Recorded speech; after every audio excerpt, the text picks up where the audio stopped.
सो hello बच्चों, welcome back to our channel. बच्चा आपके सामने यहाँ पर कुछ सिलेक्टेड क्वेश्चन है 5th अप्रैल शिफ्ट 2 का, 6th शिफ्ट 1 का और 6th शिफ्ट 2 का। सभी से हमने यहाँ पर 10-10 सवाल आपको उठाए हैं। सभी सवाल बेटा आपको मेमोरी बेस्ड है, तो डेटा आपको यहाँ से वहाँ थोड़ा सा हो सकता है। समय कम हो तो आप डायरेक्टली इसको लर्निंग मोड में देख सकते हैं, right. Make sure to hit the like button. नए हो तो आप यहाँ पर इसको बेटा सब्सक्राइब कर लीजिएगा। सबसे पहले 5th अप्रैल शिफ्ट 2, सभी शिफ्ट में आपको कुछ कुछ अच्छे सवाल देखने के लिए जरूर से मिले थे। ये सवाल आपको कैलोरीमेट्री का है। हमसे कहता है कि भैया x gram of water at 50 degree centigrade cools to 0 degree centigrade. तो उसने कुछ हीट रिलीज किया है and that heat release would be your mass ms delta T. तो यहां पर आपको वाटर है और वो भी ग्राम में दे रखा है। क्या तो सवाल में आपको डेटा दिया होगा? नहीं दिया है, तो भैया जब ग्राम होता है तो आप इसको लेते हैं 1, राइट। और change in temperature is your 50। फिर हमसे कहता है कि if 100 minus x gram of water at 50 degree centigrade is completely vaporised, the heat required is also capital H। तो हमसे यहां पर x की वैल्यू पूछी जा रही है। तो भाई साहब, ये जो आपको मास ऑफ वाटर है, पहले तो वो 50 से 100 डिग्री पर पहुंचा होगा, यानी कि H इज इक्वल टू इतना मास को सबसे पहले आप ms delta T, change in temperature would be 50। ये हुआ उसको 100 डिग्री सेंटीग्रेड तक पहुंचने के लिए। उसके बाद यही जो मास है ये आपको वेपराइज होगा, तो 540 से मल्टीप्लाई होता है, right, latent heat of vaporization. अब ये वाला टर्म और ये वाला टर्म बेटा आपको बराबर होना चाहिए, यानी 50x इज इक्वल टू, यहां पर आपको हो जाएगा 50 100। अब आपको यहां पे ना सिर्फ कैलकुलेशन है, 100 minus x plus your 100 minus x multiplied by your 540। तो यहां से आप शून्य शून्य इन सभी को कैंसिल आउट कर सकते हैं। तो आपके पास यहां पर है 5x, यहां पर है आपके पास 500 minus 5x plus your 5400 minus 54x। तो ये वाला टर्म आपको आएगा 10, ये आपको हो जाएगा 64x is equal to your, और यहां पर 5400 500 यानी कि 5900, यानी कि आपकी जो x की वैल्यू है that should be your 5900 upon 64 grams. तो यहां पर हमको जो दिख रहा है, आप जब इसको कैलकुलेट करोगे ना, तो आप अगर ध्यान से देखो तो 9 से ये आपको मल्टीप्लाई होगा, 9 6 54, और ये उससे हल्का ज्यादा ही है, तो 90 से थोड़ा सा ज्यादा जो आपको ऑप्शन होगा वही मेरा सही जवाब हो जाने वाला है।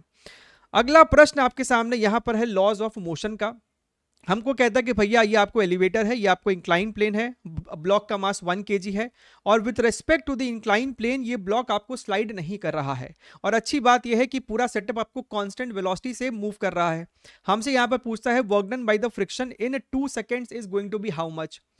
अगर तुम ऑब्जर्वर बनकर यहां पर बैठ जाओ, इस इंक्लाइन प्लेन पर बैठ जाओ, तो भैया ये 1 kg तुम्हारे रेस्पेक्ट में ना तो ऊपर जा रहा है ना तो नीचे जा रहा है, तुम्हारे रेस्पेक्ट में।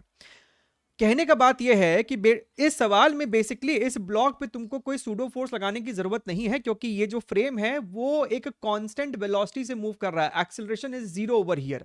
मतलब आप अगर ध्यान से देखो तो ब्लॉक पे डाउनवर्ड डायरेक्शन में आपको mg साइन थीटा होगा, 1 इंटू 10 इंटू साइन थीटा यानी 20, सो दिस इज योर 5 न्यूटन। मतलब अपवर्ड डायरेक्शन में जो फ्रिक्शन लग रहा होगा वो भी हमको 5 न्यूटन ही लग रहा होगा, क्योंकि ये block with respect to the wedge आपको मूव नहीं कर रहा। ठीक है। अब जब तुम्हें वर्क डन कैलकुलेट करना है तो तुमको समझ में आना चाहिए कि बेटा ये जो 5 न्यूटन है ना, आपको ये जो ब्लॉक है ग्राउंड फ्रेम में, ये ब्लॉक 2 सेकेंड ऊपर ट्रैवल किया है वर्टिकली ऊपर, तो कितना डिस्प्लेसमेंट हो गया इसका? 2 into 4 that is your 8 metre, और frictional force is equal to your 5 newton. तो भैया फ्रिक्शन का एक कंपोनेंट तुमको ऊपर की तरफ भी आएगा। यहां पर अगर तुम ध्यान से देखो तो ये 30 डिग्री है, यानी कि साहब ये 30 डिग्री, तो 5 का upward component would be your 5/2, यानी फ्रिक्शन का वर्क डन हमको हो जाएगा 5/2 इंटू 8, यानी कि ये हमको हो जाएगा 20 न्यूटन। सो सेकेंड क्वेश्चन का भी मेरे पास ऑप्शन नंबर 3 यहां पर निकल कर आ रहा है। अच्छा देखिए, आपके पास एक व्हील है जो कि शुरुआत में रेस्ट पे था and subjected to a uniform angular acceleration about its axis. In the first 2 second it rotates through an angle of θ1। So जो इक्वेशन का इस्तेमाल करेंगे, theta is equal to omega t plus your half alpha t square. तो भैया θ1 is equal to omega initial कितना है हमको, that is going to be 0, तो ये हमको हो जाएगा हाफ अल्फा, और टाइम मेरे को 2 सेकेंड था यानी 2 का square, so this is your 2 alpha. ठीक है। अच्छा, फिर अगले 2 सेकंड में आपका angular displacement is θ2 next 2 second, यानी शुरू से लेके कितना हो जाएगा टोटल 4 सेकेंड। तो भैया एक काम करते हैं, शुरू से लेके 4 सेकेंड तक का एंगुलर डिस्प्लेसमेंट कैलकुलेट कीजिए। तो ओमेगा इनिशियल मेरे को 0 पुट करना पड़ेगा। सो अल्फा और 4 सेकंड का स्क्वायर 16 यानी कि 8 अल्फा। तो आपको जो सवाल में θ2 दिया है ना, वो बेसिकली θ2 प्राइम माइनस θ1 दिया है। ये है शुरू से लेके 4 सेकंड, ये है शुरू से लेके 2 सेकंड। तो 2 सेकंड के बाद जो अगला 2 सेकंड था उसमें जो डिस्प्लेसमेंट है that is 8 alpha minus 2 alpha यानी कि 6 अल्फा। तो हमसे यहां पर दिस अपॉन दिस पूछ रहा है, यानी कि मेरे को ऑप्शन नंबर 4 यहां पर सही जवाब हो जाने वाला है। अच्छा ध्यान से देखिए, an electron travelling with a velocity v in free space when it enters a medium its velocity is reduced to 20%। तो पहले v स्पीड था और बाद में आपको हो गया है 0.8 v। The de Broglie wavelength of the electron in the medium is alpha not where alpha lambda not where lambda not is the de Broglie wavelength in the free space. यानी जब स्पीड v थी तो de Broglie wavelength था lambda not, right. तो अब इसका नया D Broglie wavelength हो जाएगा h अपॉन नया speed which is your 0.8 v। तो अगर तुम ध्यान से देखो, सो this becomes your lambda naught upon 0.8, और 0.8 तुमको कुछ नहीं 5/4 है, यानी कि 1.25 लैम्डा नॉट। तो यहां से मेरे को ऑप्शन नंबर 1 जो है वो सही जवाब दिखाई दे रहा है। ठीक है सर। अच्छा look here very very carefully, YDSE का सवाल है और थोड़ा सा इसमें अप्रोक्सीमेशन लेने का भी माहौल बन रहा है। दोनों स्लिट के बीच का जो सेपरेशन है that is equal to 5 lambda, इनके बीच का जो सेपरेशन है capital D that is equal to your 10 into small d। और if maximum intensity is I not, find the intensity at a point directly in front of one of the slit. किसी भी general point पे जो आपको intensity होता है that is equal to maximum intensity. यहां पर हमसे कहता है कि मैक्सिमम इंटेंसिटी को ही I नॉट ले लो, ठीक बात है, कोई भी दिक्कत वाली बात नहीं है यहां पर। अच्छा, और इस इक्वेशन में अगर तुम ध्यान से देखो तो आपको 1/2 डेल्टा फाई हमको होता है k डेल्टा x, यानी कि 2 पाई by lambda into your path difference. ठीक है, तो 2 से 2 मर गया। बेसिकली मुझे यह जानना है कि इस वाले स्लिट के ठीक सामने यहां पर पाथ डिफरेंस कितना होगा। एक वेव आपको यहां से यहां पहुंचेगी और एक वेव आपको बेटा यहां से यहां पहुंचेगी। तो इन दोनों के बीच में आपको पाथ डिफरेंस कितना है। अगर तुम थोड़ा सा ध्यान से देखो, अगर तुम यहां पर थोड़ा सा ध्यान से देखो तो ये जो डिस्टेंस है ये हमको कैपिटल D है, ये वाला डिस्टेंस हमको स्मॉल d है, यानी ये हाइपोटेनस हमको हो जाएगा d square plus your small d square.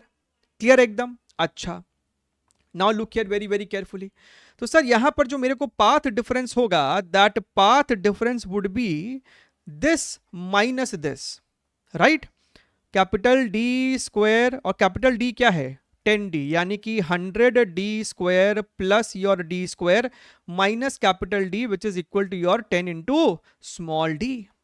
अगर तुम ध्यान से देखो तो यहां से तुम 100d स्क्वायर को कॉमन बाहर खींच लो तो 10d बाहर निकल जाएगा और रूट के अंदर तुमको कितना बच जाएगा, ये आपको हो जाएगा 1 और ये तुमको हो जाएगा कितना, this is going to be your 1/100। दिख रहा है, this is your 1/100 minus your 10d। अब अगर तुम ध्यान से देखो तो तुम यहां पर बाइनोमियल अप्रोक्सीमेशन लगा सकते थे।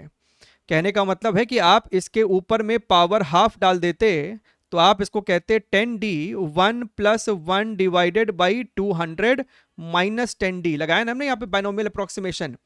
तो आप इसको जब सिंप्लीफाई करोगे तो 10 इंटू डी और माइनस 10d मर जाएगा और 10 इंटू डी इंटू 1/200 बचेगा, यानी कि d/20।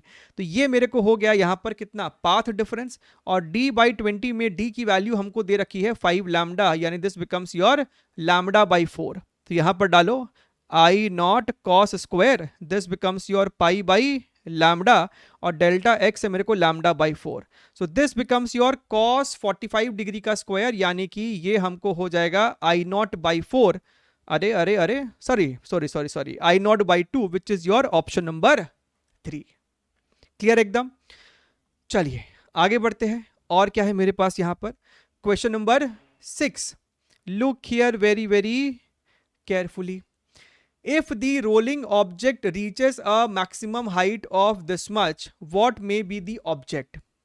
तो भैया ये ऑब्जेक्ट का मास m है, ये जो आपको मैक्सिमम हाइट अचीव कर रहा है that is given as 7v0 upon your 10g, यानी कि gain in potential energy mg into height gain is 7v0 upon 10g is equal to loss in kinetic energy. Body आपको roll कर रहा था तो total energy would be your half mv0 k plus 1, और अगर k की value हमको determine करेगी कि भैया वो कौन सा बॉडी था। सो m और g मर गया, m यहां से मर जाएगा, v0 मेरे को मर गया, 2 यहां से काटेगा तो इसको 5 बन जाएगा, यानी k की वैल्यू आएगी 2/5 which is nothing but your solid sphere. ठीक है एकदम। चलिए और देखिए अगला प्रश्न, क्वेश्चन नंबर 7। आपके पास यहां पर ऑब्जेक्ट है 15 सेंटीमीटर पर, कॉन्वेक्स लेंस है 10 सेंटीमीटर पर। तो पहले लेंस से जब रिफ्रैक्शन होगा तो इमेज डिस्टेंस है uf upon u plus f. तो ऑब्जेक्ट इज -15, ये हो जाएगा +10, अगेन -15 +10, सो न्यूमरेटर में -150 -5 यानी कि 30 सेंटीमीटर, यानी कि भैया यहां से रे ऐसे जाएगी। अगर ये लेंस नहीं होती तो ये आपको इस पॉइंट पर कहीं पर कन्वर्ज होनी चाहिए थी, जो कि यहां से 30 सेंटीमीटर होना चाहिए था, मतलब इस वाले लेंस के रेस्पेक्ट में 15 centimetre. Now this object will act as a virtual this image formed by the first lens, this is going to act as a virtual object for this particular lens. तो अब इस lens से जब तुम equation लिखोगे ना v is equal to u f upon u plus f, तो मेरा अब ऑब्जेक्ट डिस्टेंस हो जाएगा +15 और फोकल लेंथ मेरे को यहां पर +15, तो सब कुछ यहां पर मेरे को प्लस में ही दिख रहा है, यानी कि 7.5 सेंटीमीटर। तो ये यहां से ऐसे कन्वर्ज करेगा और यहां पर इमेज बनेगा 7.5 centimetre. Find the distance of final image from the second lens. तो भैया 7.5 हम लोग फिलहाल के लिए इस प्रकार से अप्रोच करके मार्क कर सकते हैं। ठीक है, हमसे कहता है if across resistance voltage applied is this much, current passing is this much, find the maximum error in the resistance. हमसे डेल्टा आर पूछ रहा है। तो भैया R is equal to your V by I, यानी कि delta R by R is equal to delta V by V plus your delta I by I. Maximum error पूछ रहा है तो हमने हर जगह यहां पर प्लस साइन ही लगाया है। सबसे पहले R कैलकुलेट कर लो। तो भैया R is equal to how much, V मेरे को 20 है, I मेरे को 10 है, तो ये मेरे को हो जाएगा 2।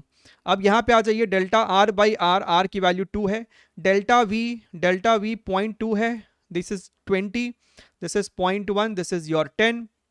तो भैया ये आपको दिखाई देगा 0.1 इतना, यानी कि this is going to be your 0.02, यानी कि delta R is equal to 0.04 which is your option number 1। आगे बढ़ते हैं और देखते हैं क्या है मेरे पास। ओहो हो ये थोड़ा सा आपको फंसाने वाला सवाल है in terms of integration, mathematics के टर्म्स में। हमारे पास एक रॉड है जो कि नॉन यूनिफॉर्म मैग्नेटिक फील्ड में रोटेट कर रहा है। अगर यूनिफॉर्म फील्ड होता तो आप लगा देते direct formula half B omega L square वाला, लेकिन यहाँ पर फील्ड ही आपको वेरी कर रहा है। तो हमसे पूछता है कि इस रॉड के अक्रॉस हमको what is the induced EMF. तो अप्रोच आज भी वैसा ही है, मतलब जैसा आप डेरिवेशन करते हो ना कि एक्स पे जाके आपने यहाँ पे dx विड्थ का यहाँ पे छोटा सा एलिमेंट लिया। अब इस एलिमेंट में, सिर्फ इस एलिमेंट में कितना इंड्यूस्ड ईएमएफ है, तो इस एलिमेंट का जो वेलोसिटी होगा that is going to be your omega into x, right. So basically इस छोटे से एलिमेंट में जो छोटा सा ईएमएफ इंड्यूस होगा that is equal to BLV। बी इस एलिमेंट का लेंथ कितना है dx, और इस एलिमेंट की वेलोसिटी कितनी है ओमेगा एक्स। लेकिन दुख की बात यह है कि ये जो b है ना वो थोड़ा सा विचित्र किस्म का है, b0 e to the power minus lambda x. तो हमने यहाँ पर ओमेगा लिख दिया है, हमने यहाँ पर b लिख दिया है, एक मेरा x बच रहा है अभी भी और एक मेरे को यहाँ पर dx है, तो इसको इंटीग्रेट करना पड़ेगा। सो बेसिकली जो मेरा इंड्यूस्ड ईएमएफ होगा ना that is going to be your b0 omega, और इंटीग्रेशन करना होगा हम सभी को इस पर्टिकुलर टर्म का। आप मैथमेटिक्स पढ़ चुके हैं कैलकुलस में, तो वहां पर आपको सिखाते हैं कि भैया इसको इंटीग्रेट करते हैं बाय यूजिंग बाई पार्ट्स, है ना, इंटीग्रेशन बाई पार्ट्स। अच्छा, सो बेसिकली यहां पर हम लोग इस वाले फंडे का इस्तेमाल करते हैं कि भैया integral u dv is equal to uv minus v integral du। अब यहां पर आप क्या अप्रोच लगा सकते हैं, आप x को है ना यहां पर u बोल दीजिए, एक काम करो e to the power minus lambda x को v बोल दो। You can do it otherwise also, लेकिन हम लोग फिलहाल ऐसे करते हैं. So d v is equal to, यहाँ पर आप बोल सकते हो ना कि d v is equal to minus lambda e to the power minus lambda x d x, यानी e to the power minus lambda x d x is equal to minus one by lambda into d v. कहने का तात्पर्य ये हो गया है कि हम लोग इस वाले टर्म को अगर आई बोल दे, तो अभी हम लोग आई ही सॉल्व कर रहे हैं. सो I is equal to x को हम लोग यहां पर u लिख सकते हैं और e to the power minus lambda x d x को हम लोग ये लिख देंगे, यानी 1 बाई लैम्डा माइनस बाहर आ जाएगा और ये मेरे को हो जाएगा dv. अब ये इसी फॉर्मेट का इक्वेशन बन गया. अब हम लोग इसको लिख सकते हैं minus 1 by lambda and this is going to be your uv minus integral v into du. अब यहां पर आप एक्चुअल पैरामीटर्स को सब्स्टिट्यूट करेंगे. माइनस 1 बाई लैम्डा, u की जगह आप यहां पर लिखोगे x, u की जगह लिखा x, e to the power minus lambda x. इसमें आपको लिमिट लगाना पड़ेगा, लिमिट हो जाएगा आपको 0 से लेके l तक, माइनस v की जगह आप यहां पर लिखोगे e to the power minus lambda x और du की जगह हमको फिर यहां पर dx लिखना पड़ेगा. ठीक है, वेरी वेरी गुड. अच्छा, इसको हटा देते हैं, है ना. इन सब का काम फिलहाल के लिए यहां से समाप्त हो गया है. Let's cover this diagram as well और इसी के ऊपर सिंप्लीफाई करते हैं. तो ये हमको हो जाएगा माइनस 1 बाई लैम्डा. यहां पर आपने लिमिट्स को सब्स्टिट्यूट करना है, तो l सब्स्टिट्यूट किए तो l e to the power minus lambda l, zero करोगे तो सब कुछ जीरो हो जाएगा, माइनस यहां पर इसका इंटीग्रेशन ही तुमको हो जाएगा कितना पता है, 1 by lambda with negative sign, तो प्लस हो जाएगा और नीचे में आपको 1 बाई लैम्डा आएगा और e to the power minus lambda x, limit लगाना पड़ेगा तुमको 0 से लेके l तक. तो भैया minus 1 by lambda, this is your l e to the power minus lambda l. एक बार आपने यहां पर लिखा है e to the power minus lambda l minus, और एक बार 0 पुट करोगे तो ये आपको 1 निकल कर आएगा. अच्छा, सो ये हो गया है अपने को बेटा value of I.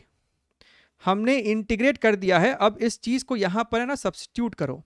So this becomes your, और तुम ऑप्शंस को देखो, लैम्डा स्क्वायर आपको बाहर में निकला हुआ है, तो ये दोनों लैम्डा को कॉमन लेके ना बाहर निकाल दो, तो ये लैम्डा आपको यहां से मर जाएगा, तो आपको यहां पर एक फोर्सफुली लैम्डा देना पड़ेगा. ठीक है, इसके अलावा अगर तुम देखो तो e to the power minus lambda l भी कॉमन लिया हुआ है. ये माइनस साइन को भी अपने को अंदर भेजना होगा. अगर इसको अंदर भेज दोगे तो ये माइनस हो जाएगा, ये वाला टर्म माइनस होगा और ये वाला टर्म मेरे को प्लस हो जाएगा. दिख रहा है आपको? Look here very very carefully, look here very very carefully. तो अब मेरे पास यहां पर है B not omega divided by lambda square, और यहां पर हमारे पास एक 1 है, हमारे पास यहां पर minus e to the power minus lambda l है, ये कॉमन हमने ले लिया है, तो मेरे पास यहां पर बच जाएगा 1 प्लस, और यहां पर मेरे पास आ जाएगा लैम्डा एल. तो अगर हम ध्यान से देखें तो ये वाला जो ऑप्शन है ना, वो मेरे ऑप्शन नंबर 1 के साथ यहां पर फिलहाल के लिए मैच कर रहा है. ध्यान से देखिएगा, look here very very careful. यहां पर 1 होना चाहिए, यहां पर कैपिटल एल दिया है, तो जिस कारण से ये नहीं हो पाया. ठीक है, तो मेन खेल यहां पर बस इंटीग्रेशन का है. आपके पास इस सवाल में एक कॉन्वेक्स लेंस है और आपके पास यहां पर एक कॉनकेव लेंस है. इसका फोकल लेंथ f1 मान लो, इसका फोकल लेंथ आप f2 मान लो. तो इसका जो f इक्विवेलेंट जब तुम सॉल्व करोगे तो 1 by f1 plus 1 by f2, लेकिन f2 को माइनस f2 पुट करना पड़ेगा, तो हम लोगों ने ऑलरेडी विद साइन पुट किया है, यानी कि जो f इक्विवेलेंट है ना, that is equal to f1 f2 upon f2 minus f1. अब ये वैल्यू अगर आपको पॉजिटिव है मतलब ओवरऑल कॉन्वेक्स बिहेवियर है, ये वैल्यू अगर तुमको नेगेटिव है मतलब डाइवर्जेंट बिहेवियर है, यानी कि कॉन्केव बिहेवियर आप बोल दो. So focal length is changed when the position of the lens are interchange. तो भैया ये तो आपको इनकरेक्ट स्टेटमेंट है. आप पहले कॉन्केव बना दो फिर कॉन्वेक्स बना दो, उससे एफ इक्विवेलेंट नहीं बदलने वाला है. अच्छा, behaves as a convex lens when f of convex is more than f of concave. Of course these two are only magnitudes. So f of convex, तो यहां पर मेरा f1 जो है वो है कॉन्वेक्स और f2 जो है वो है मेरा कॉनकेव. तो हमसे कहता है कि f1 अगर मैग्नीट्यूड में बड़ा है, f1 अगर मैग्नीट्यूड में बड़ा है ना, तो डिनोमिनेटर नेगेटिव हो जाएगा, तो ये ओवरऑल कॉनकेव की तरह बिहेव करेगा. तो ये भी स्टेटमेंट गलत है. बिहेव्स एज कॉन्केव, अगर एफ ऑफ कॉन्केव यानी F2 कहता है कि बड़ा है, अगर F2 मैग्नीट्यूड में बड़ा है तो ये टर्म पॉजिटिव होगा, तो this will behaves as a convex, तो ये भी गलत है। बिहेव्स एज अ कॉन्वेक्स अगर f of convex is less than f of concave, f of concave क्या F2 कहता है कि F2 बड़ा है, तो भैया ये बिल्कुल आपको सही स्टेटमेंट है। So option number 4 is the correct one. अच्छा, सिक्स शिफ्ट 1 की बारी आती है आपके सामने यहां पर, electric field due to a half ring. अब देखिए बात यह है कि आपको क्या तो इसका रिजल्ट स्टैंडर्ड ध्यान में है, आपके पास सेमी सर्कुलर रिंग होगा तो सेंटर पर इसका जो चार्ज डेंसिटी है वो आपको लैम्डा कूलम पर मीटर है, यूनिफॉर्म है, तो इसका फॉर्मूला तुमको इनफाइनाइट वायर जैसा ही होता है 2k लैम्डा बाई आर। नहीं तो आपको इसको एग्जामिनेशन में फिर बैठ के डिराइव करना पड़ेगा कि यहां पर आप थीटा पे जाके डी थीटा का एलिमेंट लेंगे, इस वाले पे आपको कुछ डी क्यू चार्ज है, इस डी क्यू चार्ज की वजह से यहां पर आपको इलेक्ट्रिक फील्ड का कंपोनेंट, ये इलेक्ट्रिक फील्ड होगा जिसका एक वर्टिकल कंपोनेंट होगा इस प्रकार से EY और एक होगा आपको हॉरिजॉन्टल कंपोनेंट। हॉरिजॉन्टल कंपोनेंट का इंटीग्रेशन आपको 0 होगा क्योंकि जैसा एलिमेंट यहां है वैसा एलिमेंट यहां भी है, तो इसके वजह से भी आपको एक इलेक्ट्रिक फील्ड इधर होता, यानी EY को इंटीग्रेट करेंगे और at the end of the day 0 से पाई तक इंटीग्रेट करने पे तुमको आ जाएगा 2k लैम्डा बाई आर। तो हमसे सवाल में कहता है कि भैया इलेक्ट्रिक फील्ड हमने आपको दे दिया, find the value of charge on this ring. So electric field is given as 100, so 2 into 9 into 10 to the power 9, lambda is equal to charge per unit length, और लेंथ हमको हो जाएगा pi R क्योंकि semicircle है, so charge upon pi R. So नीचे में already एक are है, यानी कि हम कह सकते हैं कि पाई इंटू रेडियस का square, and radius is 10 centimetre, यानी कि स्क्वायर किया तो 10 टू द पावर -2 मीटर्स हो जाएगा हमको ये। तो अगर हम ध्यान से देखें ये इसके साथ मल्टीप्लाई होकर 0 हो जाएगा, and charge is equal to pi upon 18 10 to the power -9 coulomb. तो यहां पर मेरे पास ये ऑप्शन नंबर 3 में दिख रहा है। क्लियर एकदम? चलिए आगे बढ़ते हैं, अगला प्रश्न क्वेश्चन नंबर 12। आपके पास एक बॉडी है, राइट, आपने उसको यहां पर रिलीज किया, वर्टिकल सर्कुलर मोशन जा रहा है जा रहा है जा रहा है जा रहा है जा रहा है, टॉप मोस्ट पॉइंट पर हमसे कहता है the normal reaction is 3 times the weight of the block. तो टॉप मोस्ट की अगर हम बात करेंगे, यहां पर टॉप मोस्ट की अगर हम यहां पर बात करेंगे तो बॉडी का एक खुद का mg होगा, एक नॉर्मल होगा, and that is equal to your mv square by R. तो हमसे कहता है कि नॉर्मल ही हमको 3 टाइम्स mg है, तो भैया m ने m को m से मार दिया, यानी कि v square is equal to 4rg आ रहा होगा, 4gr बेसिकली। अब हमसे कहता है कि भैया ये हाइट कितनी होनी चाहिए ताकि ऐसा कारनामा हमको अचीव हो सके। सही बात है सर। तो आपने बॉडी को यहां से रिलीज किया, ये इनिशियल पोजीशन, बॉडी आपको फाइनली यहां पर है, ये इसका final position. So height loss हमको हो रहा है h-2r का। तो हम बोल सकते हैं कि भैया loss in potential energy is equal to, यहां पर पार्टिकल ने काइनेटिक एनर्जी गेन किया है half mv square, and v square my dear friend is your 4gr। अच्छा, तो मेरा m ने g को मार दिया, 2 ने इसको मारा तो 2 है, यानी कि h is equal to 4r निकल के आना चाहिए। ऑप्शन नंबर 1 एकदम डुएबल क्वेश्चन था। ठीक है, ये सवाल आपको पहले भी पूछ चुका था ये लोग इसी अटेम्प्ट में। हमारे पास पहले तो उसका फॉर्मूला क्या तो याद रखो, या फिर एग्जाम में 15 सेकेंड में इसको डिराइव करने की काबिलियत रखनी पड़ेगी अपने को। हमारे पास ये वाला n1 है, ये वाला n2 है। सपोज कीजिए ये मेरा हाइट ऑफ ऑब्जेक्ट है, इस प्रकार से आपका यहां पर मान लीजिए हाइट ऑफ इमेज बन रहा है, this is your v, this is your u, और ये एंगल θ1 है, ये एंगल θ2 है। So n1 multiplied by sine of θ1, we are applying Snell's law, and ये एंगल्स आपको स्मॉल होते हैं तो sine theta is equal to tan theta, and tan theta is equal to perpendicular upon base, यानी कि height of object upon u is equal to n2 multiplied by sine theta की जगह tan theta लिख देंगे, यानी कि hi by we.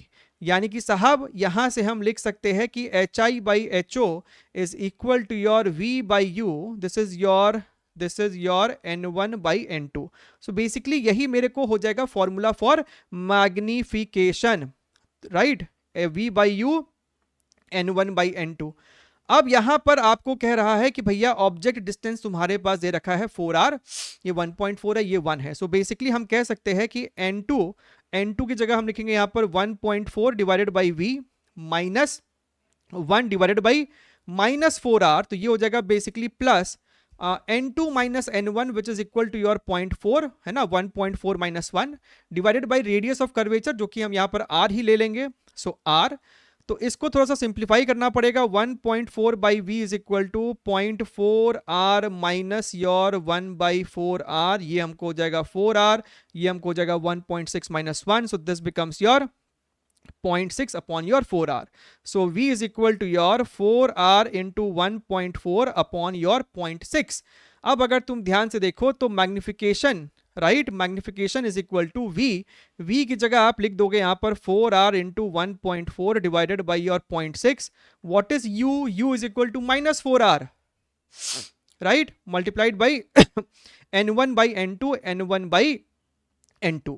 अगर हम ध्यान से देखें तो ये दोनों आपस में मरमुरा जाएगा, 4r आपस में मर जाएगा, और आपके पास यहां पर बच रहा है 1 डिवाइडेड बाई 0.6 यानी कि 5/3 यानी कि 1.67 यानी कि ऑप्शन नंबर 2। क्लियर एकदम। चलिए आगे बढ़ते हैं, अगला सवाल देखते हैं हम लोग, क्वेश्चन नंबर 14। अच्छा ध्यान से सवाल को देखिए, सवाल है आपको बेसिकली बेटा यहाँ पर सर्किट एनालिसिस का, और थोड़ा बहुत यहाँ पर आपको कैलकुलेशन भी देखने के लिए मिलेगा। आप यहां पर इसको 0 बोल देंगे, हमसे इस वाले रेजिस्टेंस में पूछता कि भैया हीट डिसिपेटेड कितना है 100 सेकंड में, आपने इसको 0 बोला है तो ये भी 0 है, यानी कि ये वाला 0.3 है, ये वाला 0 है, मतलब साहब ये वाला 0.0 है, ये भी 0 है, ये हमको 2 हो जाएगा, ये हमको 2 हो जाएगा, इसको हमने x बोल दिया। अब यहां पर हम लगा देंगे अपना जंक्शन KCL, तो हम बोलेंगे ना x माइनस 3/6, तो हमने बोला x minus 3/6 plus x minus 2/2 plus, है ना, ये वाला चीज, और यहां पे हो जाएगा x/4 इक्वल्स टू 0। अब दोनों तरफ अगर हम लोग 12 से मल्टीप्लाई कर दे 12 से, तो ये हमको हो जाएगा 2x माइनस 6, यहां पर हो जाएगा हमको 6 minus 12 plus your 3x equals to 0। अगर हम ध्यान से देखें तो भैया 6 और 3 9 और 2 11, 11x इज इक्वल टू 12 और 6 हमको हो जाएगा 18, यानी कि x इज इक्वल टू 18/11। बिल्कुल सही बात है सर। अगर ये हमको पता चल गया है तो भैया इसमें जो हमको हीट डिसिपेटेड होगा हम लोग उसको v²/r इंटू टी भी लिख सकते हैं। Now what is v? v is potential difference across 6 ओम, यानी कि 18 this minus this. What is v? 3 minus x, and x is 18/11, यानी कि ये हो जाएगा तुमको 33, है ना। 33 माइनस 18 कितना होता है? 15 होता है क्या? सो 15/11, तो ये तुमको हो जाएगा 15 into 15 into time is 100 divided by 11, यानी कि 121, and resistance is my dear friend 6 के बराबर। ठीक बात है सर। अब इसमें तो मेहनत ही है और कोई ऑप्शन है नहीं, 5 हो जाएगा। This is going to be your how much? 75, यानी कि 7500 डिवाइडेड बाय योर 242। तो अगर हम ध्यान से देखें ना तो ये हमको 31 के आसपास दिख रहा है, क्योंकि 242 को जब तुम 3 से मल्टीप्लाई करोगे तो this is going to be very close to 750। तो 31 हमको यहां पर दिख रहा है कि आना चाहिए। ठीक है, चलिए आगे बढ़ते हैं और देखते हैं और क्या हमसे यहां पर पूछा जा रहा है। भाई साहब अगर तुमने यहां से सारे ट्रिक्स विक्स सब कुछ ध्यान से देखे ना तो बच्चों को तो ये सब ध्यान में हो जाता है, याद हो जाता है। अगर तुमसे कोई पूछेगा कि भैया मीन पोजीशन से a/√2 जाने में कितना समय लगता है, तो वो आपको याद हो गया होगा t/8। नहीं याद हुआ है तो आप ये वाले इक्वेशन का सहारा लोगे, x is equal to a sin ωt। x हमको यहां पर हो रहा है 1/√2 a sin 2π/T into small t. a ने a को मार दिया, यानी 2π/T into small t is going to be और π/4। पाई ने पाई को मार दिया, यानी कि t is equal to t/8। अब हमको कहता है कि टाइम पीरियड इज 5 सेकेंड, यानी ये हमको हो जाएगा 5/8 विच इज योर ऑप्शन नंबर 3। लेकिन ध्यान रहे तो बढ़िया है, a/√2 के लिए t/8 है। अगर मेरे को यहां पर a/2 होता तो a/2 में जो आपको टाइम लगता है that is going to be your mean से a/2 का आपको होता है t/12 और फिर आपको होता है t/6। चलिए आगे बढ़ते हैं। यहां पर हमसे कहता है कि भैया पूरा सिस्टम आपको कांस्टेंट एक्सेलरेशन से मूव कर रहा है, यहां पर सरफेस स्मूथ है, यहां पर आपको फ्रिक्शन है, तो म्यू के ऊपर आपको लिमिटिंग वैल्यू बतानी है ताकि ये जो ब्लॉक 1.5 kg है या फिर 2 kg है वो इस बड़के वाले ब्लॉक पे स्लाइड नहीं करना चाहिए, यानी कि 1.5 kg को नीचे नहीं गिरना है या फिर ऊपर नहीं उठना है। आगे जाओ लेकिन ऊपर नीचे नहीं उठना है आपको। ठीक बात है सर। अच्छा तो हम क्या बोल रहे हैं, draw the FBD of 2 kg and 1.5 kg with respect to the बड़का वाला ब्लॉक। ठीक है, ये मेरे को हो जाएगा 2 kg और ये मेरे को हो जाएगा बेटा जी 1.5 kg। तो सबसे पहले दिखाइए आप एक्चुअल फोर्सेस। तो धरती मैया का प्रेम 15 न्यूटन, यहाँ आपको हो जाएगा 20 न्यूटन। ये लगा रहा है आपको नॉर्मल N1, यहाँ धागे का टेंशन T है और इसके रेस्पेक्ट में बना रहे हो तो सूडो फोर्स लगाना पड़ेगा 2 into acceleration of the frame, G/2 का मतलब कितना हो जाएगा 5, लेकिन एक्सेलरेशन राइट साइड है तो सूडो फोर्स हमको लगेगा left side, so 2 into 5 is your 10 Newton. ठीक है, यहां भी धागे का टेंशन T हमको दिखाना पड़ेगा, ये आपको 15 न्यूटन नीचे की तरफ है, फ्रिक्शन मैया हमको ऊपर की तरफ लगेगी। अब समझिएगा 2 kg इसके रेस्पेक्ट में तुम बना रहे हो, इस ऑब्जर्वर के रेस्पेक्ट में, इस ऑब्जर्वर के लिए तो 2 kg और 1.5 kg दोनों ही रेस्ट पे है। तो भैया 2 kg अगर इक्विलिब्रियम में है तो tension is equal to 10 newton, tension is equal to 10 newton, यानी कि अगर 1.5 kg को वर्टिकल इक्विलिब्रियम में रखना है तो फ्रिक्शन को भी होना पड़ेगा 5, तो जो रिक्वायर्ड फ्रिक्शन है दैट इज योर 5 न्यूटन। ठीक है, अब ये जो बॉडी है वो इस पे नॉर्मल लगा रहा है इस प्रकार से N2 और सूडो फोर्स लग रहा है 1.5 into 5 that is equal to your 7.5 newton, यानी कि जो मैक्सिमम फ्रिक्शन यहां पर लग सकता है that is your mu into normal, और म्यू की वैल्यू तो म्यू है और नॉर्मल की वैल्यू 7.5 है, यानी कि 15/2 है। तो हम जानते हैं कि मेरी जो रिक्वायरमेंट है ना, requirement that should always be less than equal to maximum available friction. तो अगर हम ध्यान से देखें तो ये इसको मारेगा 3, यानी कि mu should be more than equal to your 2/3, यानी कि लिमिटिंग वैल्यू जो होगी that is equal to your 2/3, minimum value of friction should be your 2/3। ठीक है, तो 16 का ऑप्शन नंबर 2 जो होगा वो मेरे को सही जवाब है। अच्छा, कहता है sphere of mass 5 kg and radius 5 centimetre is rotating about fixed axis about diameter with 1200 rpm, यानी कि omega is equal to your 1200 into 2π/60, तो ये आपको हो जाएगा 20, यानी कि साहब 40 पाई। अब हम चाहते हैं कि उसको हम 10 सेकेंड में रोक दें, 10 सेकेंड में ओमेगा फाइनल शुड बी 0, यानी एंगुलर रिटार्डेशन कितना होना चाहिए, omega final is equal to omega initial plus alpha t, so alpha is equal to 40 pi, यानी कि ओमेगा इनिशियल अपॉन टाइम, तो ये हमको निकल कर आ जाएगा आपको 4 पाई।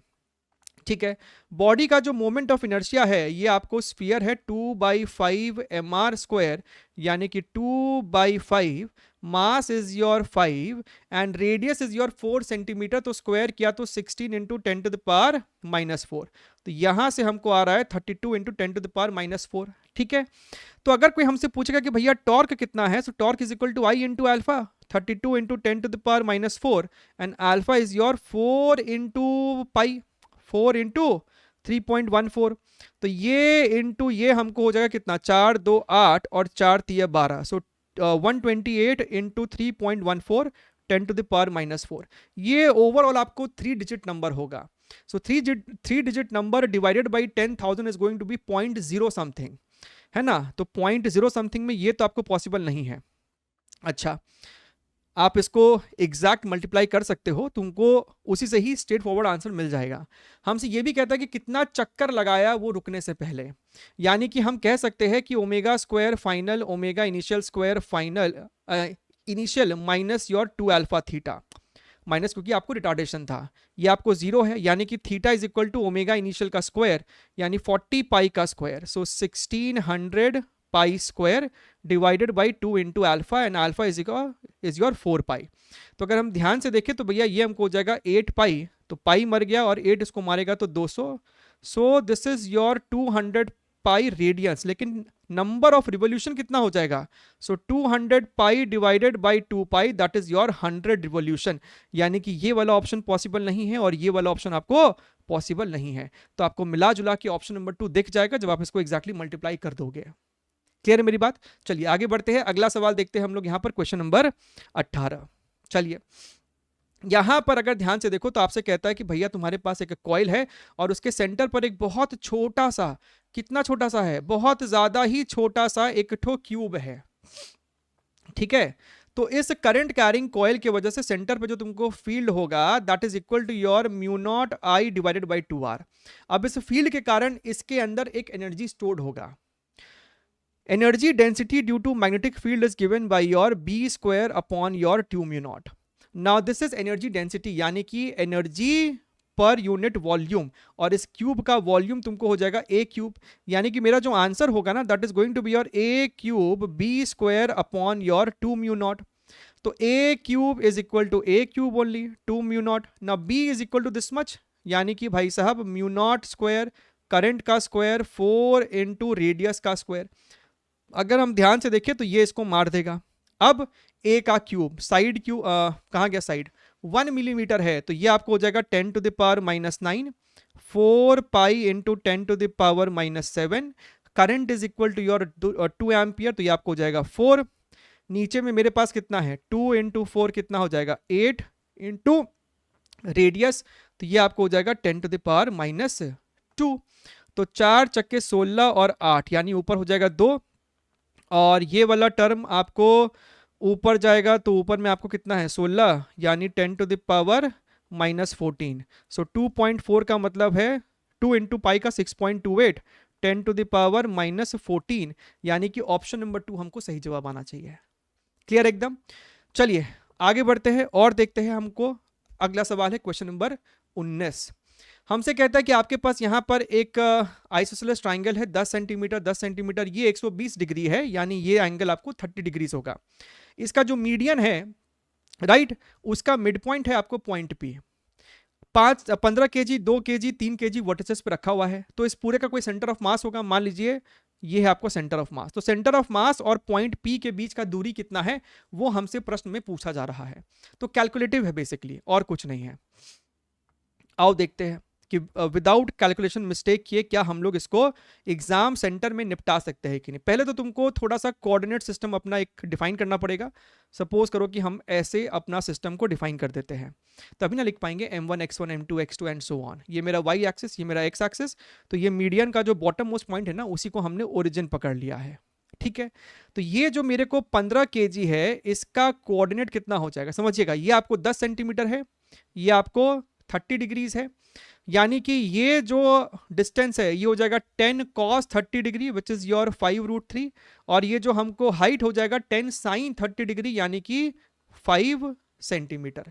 मतलब इस पॉइंट का कोऑर्डिनेट हो जाएगा 0,5, इस पॉइंट का कोऑर्डिनेट हो जाएगा, ये भी तो डिस्टेंस मेरे को फिर 5√3 है ना सिमेट्री से, तो इसका कोऑर्डिनेट है 5√3,0 और इसका कोऑर्डिनेट है -5√3,0। यहां पर जो मेरे को मास रखा हुआ है दैट इज योर 3 kg, और यहां पर जो मेरे को मास रखा हुआ है दैट इज योर 2 kgs। ठीक बात है साहब। अच्छा, अब अगर हमसे कोई पॉइंट P का कोऑर्डिनेट्स पूछेगा, पॉइंट P का कोऑर्डिनेट्स पूछेगा, तो क्या नहीं दिख रहा है कि 0, भाई ये तो मिड पॉइंट पे है ना, तो ये 5 सेंटीमीटर है, मतलब यहां से कितना 2.5 सेंटीमीटर पे है। सो 0,2.5 दिख रहा है हमको। अच्छा, अब तुम यहां पर लिखो x centre of mass, m1 x1 plus m2 x2 and so on. So 3 into 5√3, तो ये आपको हो जाएगा 15√3, ये आपको हो जाएगा -10√3 upon total mass which is equal to your 20। तो यहां से हमको दिख रहा है कि 5, यानी कि √3 divided by your 4। Now y centre of mass is equal to your, ये सब तो आपको नहीं आएगा, 15 इंटू 5, 5 इंटू 15 डिवाइडेड बाई 20, यानी कि ये आपको हो जाएगा कितना 15/4 विच इज योर 3.75 सेंटीमीटर। अब P और सेंटर ऑफ मास के बीच का हमको चाहिए distance, so D is equal to √of y2 माइनस y1 का होल स्क्वायर, डिस्टेंस फॉर्मूला। तो भैया ये भी मेरे को y कोऑर्डिनेट है और ये भी मेरे को y कोऑर्डिनेट है, सो 3.75 माइनस 2.5 हो जाएगा अपने को 1.25, और 1.25 का मतलब है 5/4 का होल स्क्वायर। ठीक है, प्लस x का स्क्वायर विच इज योर 3/16।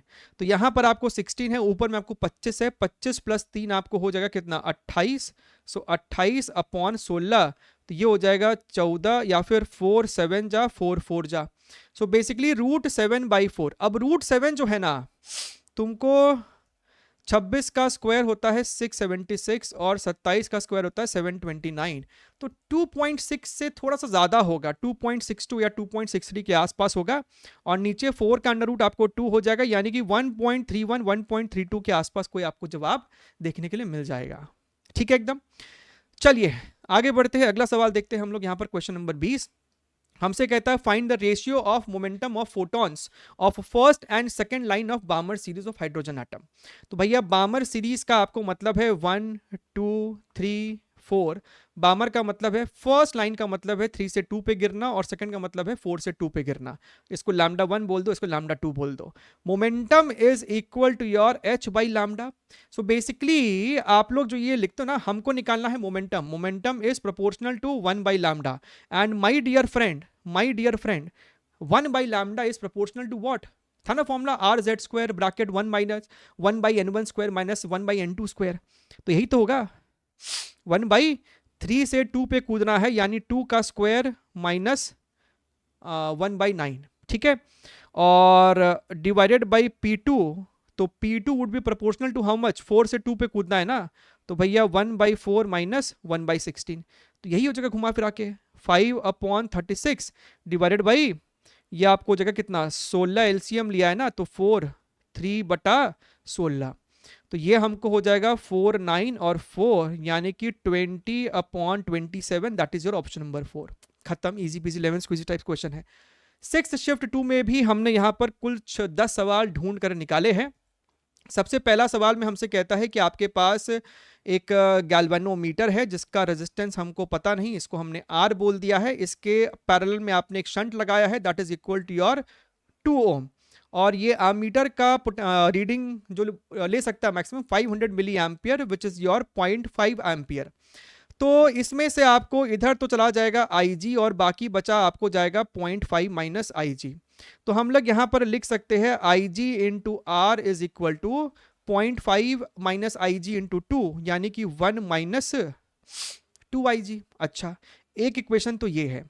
एक और इक्वेशन है कि इसी गैल्वेनोमीटर को हम लोगों ने वोल्टामीटर बनाया है by adding a resistance of 470 ओम, और ये 10 वोल्ट रीड कर पाता है। यानी कि अगर ये मेरे को IG है, यानी 10 is equal to IG into R है ना, इसका जो रेजिस्टेंस है IG इंटू R प्लस 470। हमसे रेजिस्टेंस ऑफ गैल्वेनोमीटर सवाल में प्रश्न में पूछ रहा है। अगर इसको हम लोग उधर ले जाए, यानी 1 is equal to IG common ले लेंगे तो साहब 2 प्लस R आएगा, और अगर दोनों को डिवाइड कर दे तो IG ने IG को मार दिया, तो ये हो जाएगा आपको 20 plus 10R is equal to R plus 470। तो ये हमको हो जाएगा 9R इज इक्वल टू 450, यानी R is equal to 50 ohms. Option number 2 is the correct answer. ठीक है, आपके पास पोटेंशियल है, यानी कि इलेक्ट्रिक फील्ड हमको हो जाएगा partial derivative minus delta V by delta x I cap minus delta V upon delta Y J cap. तो इसका पार्शियल डिफरेंशिएशन करना होगा विथ रेस्पेक्ट टू x। तो ये तुमको हो जाएगा 10x, तो minus 10x i cap minus again partial differentiation with respect to y, तो माइनस 10y, तो minus 10y into j cap. लेकिन x और y की जगह देखो 2,3, तो ये हो जाएगा माइनस 20 आई कैप प्लस ये हमको हो जाएगा 30 जे कैप।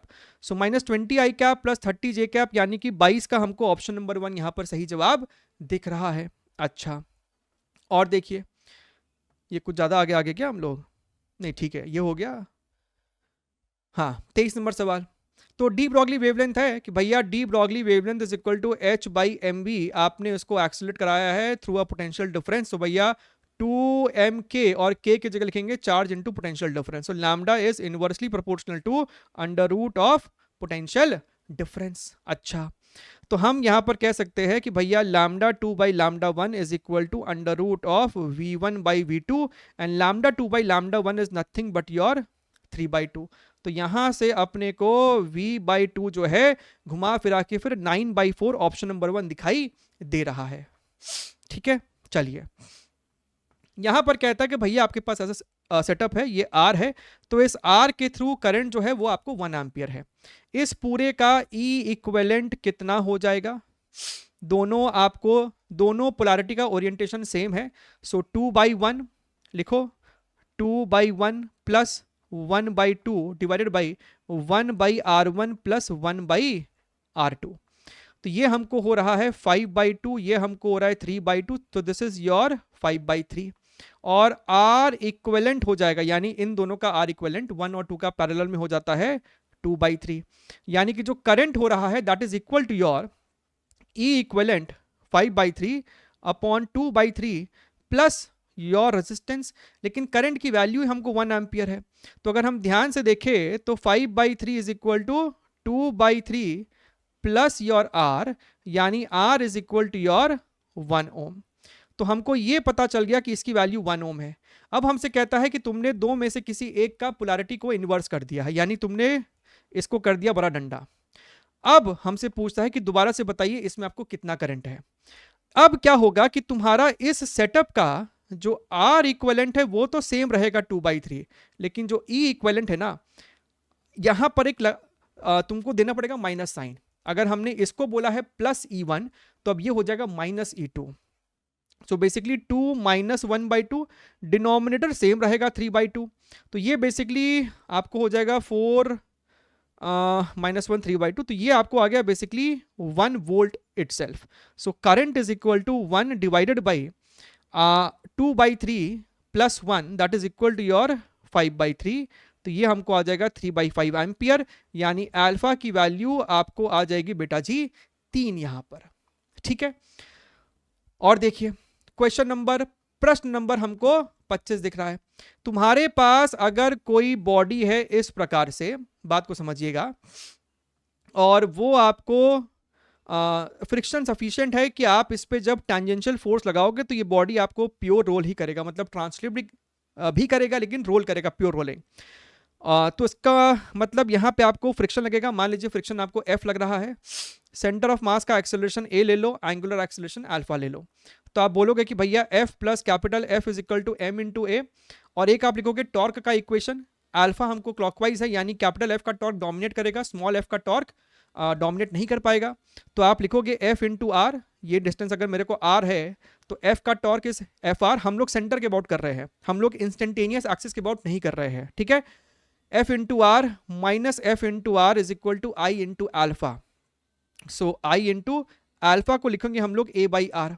तो भैया आर आर यहां से उठा के यहां पर स्क्वायर डाल दो, दोनों को आप ऐड कर दो, F ने F को मार दिया, so 2F is equal to your A common ले लो, so M plus I divided by R square, यानी कि जो एक्सेलरेशन है that is equal to your 2F divided by M plus I upon R square. अब हमको यहां पर वही कह रहा है कि भैया the ratio of acceleration of A to B is how much. ठीक है, पहला वाला दोनों ही केस में तुम सेम फोर्स लगा रहे थे, यानी acceleration is inversely proportional to this particular term. तो हम यहां पर लिखेंगे mass of B, moment of inertia of B, divided by B का रेडियस का square upon mass of A, moment of inertia of A, something like this. Now B का mass कितना है, यहां पर आपको mass of sphere A is 5m and that of B is 2m, लेकिन B हमको हॉलो स्फीयर है तो इसका मास हमको दे रखा है 2m, right. Moment of inertia कितना हो जाएगा तुमको 2/3 mr square. So basically 2/3 R square मरेगा और सिर्फ मास बचेगा which is 2m divided by mass of A is 5m, 2/5 mr square, R square मरेगा, मास आपको इस केस में हो जाएगा कितना 5m के बराबर, सो this is your 5m। mm आपको तो मर जाएगा ऊपर नीचे से, तो इसको तो तुम हटा ही दो, ये आपको हो जाएगा कितना 2 प्लस 4/3, 2 प्लस 4/3 यानी कि 10/3, और ये आपको हो जाएगा 7, यानी कि भैया 10 डिवाइडेड बाई 21। तो क्या हमको ऑप्शन नंबर 2 जो है इसका सही जवाब है, देख लीजिए। ठीक है, अगला प्रश्न देखते हैं हम लोग यहां पर, क्वेश्चन नंबर 26। आपके पास कैपेसिटर है, इतना है गिवन अ स्फेरिकल कैपेसिटर, इस प्रकार से। आपके पास एक और आइडेंटिकल कैपेसिटर है, दोनों का आपको सेम ही कैपेसिटेंस होगा।